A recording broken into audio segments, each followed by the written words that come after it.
Assalamualaikum warahmatullahi wabarakatuh. Perkenalkan, nama saya Yunita Wirapuspitasari, nomor absen 36.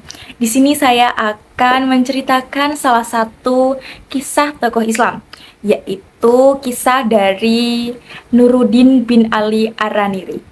Nuruddin Araniri yaitu pembaharu Islam di Kesultanan Aceh. Nuruddin bin Ali Araniri adalah salah satu ulama besar yang sangat berpengaruh dalam sejarah Islam di Nusantara, khususnya di Kesultanan Aceh pada abad ke-17.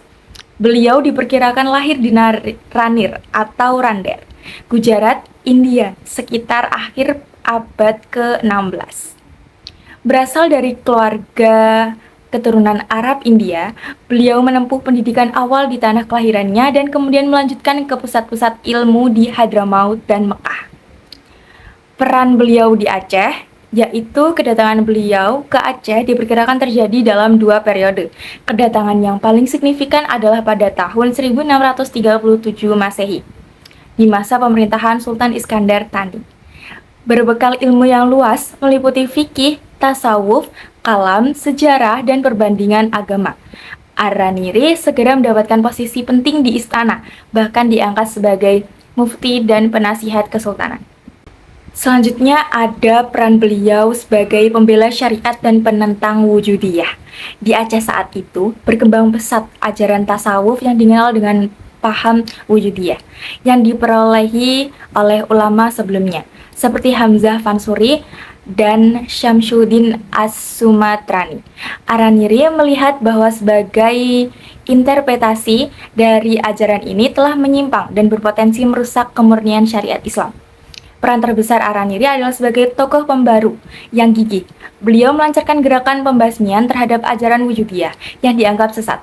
Melalui fatwa dan argumentasi keilmuan, beliau menegaskan kembali pentingnya berpegang teguh pada syariat atau hukum Islam sebagai landasan utama dalam bertasawuf atau mendekatkan diri kepada Allah Subhanahu wa taala, sesuai dengan paham Ahlu Sunnah wal Jamaah. Selanjutnya ada karya beliau, yaitu karya monumental. Meskipun kontroversial karena penantangnya terhadap ulama pendahulunya, sumbangan Araniri dalam pengembangan ilmu pengetahuan Islam di Nusantara sangat besar. Beliau menghasilkan lebih dari 30 karya, yang sebagian besar ditulis dalam bahasa Melayu, menjadikannya bahasa Islam kedua terpenting setelah bahasa Arab di kawasan ini. Karyanya yang paling terkenal adalah yang pertama ada Bustan al-Salatin atau Taman Raja-Raja, sebuah karya besar tentang ketatanegaraan, sejarah, dan ajaran Islam yang menjadi panduan bagi para penguasa. Yang kedua ada Sirat al-Mustaqim atau Jalan yang Lurus, kitab fikih pertama yang lengkap dan sistematis dalam bahasa Melayu, membahas berbagai hukum Islam. Yang terakhir ada Akhir Kehidupan.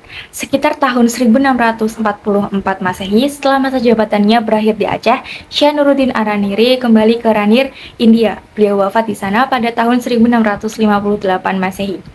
Namanya diabadikan sebagai nama perguruan tinggi Islam ternama di Aceh, yaitu Universitas Islam Negeri atau UIN, Araniri, Banda Aceh, sebagai pengakuan atas jasa-jasanya dalam meletakkan dasar-dasar keilmuan Islam yang ortodoks dan sistematis di bumi Serambi Mekah.